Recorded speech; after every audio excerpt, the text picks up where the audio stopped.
சின்ன வெங்காயம் சேர்க்கறதுனால நல்லா டேஸ்டியாக இருக்கும். நல்லா வதங்குற வரைக்கும் வெயிட் பண்ணலாம். மிளகாவை தனியாக எடுத்து வச்சிடலாம். இப்போ இது கூடவே தக்காளி ஆட் பண்ணிக்கலாம்.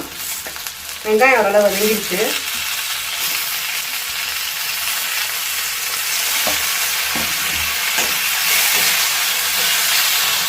உப்பு தேவையான அளவு ஆட் பண்ணிக்கலாம்.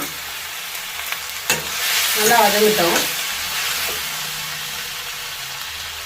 சின்ன வெங்காயம் சேர்க்கறதுனால இந்த சட்னி வந்து நல்லா டேஸ்டியாக இருக்கும். சிம்பிளாக செஞ்சிடலாம், ஈஸியாக குயிக்காகவும் செஞ்சிடலாம். இப்போ ஆஃப் பண்ணிடலாம். ஓரளவு தக்காளி வதங்கிடுச்சு.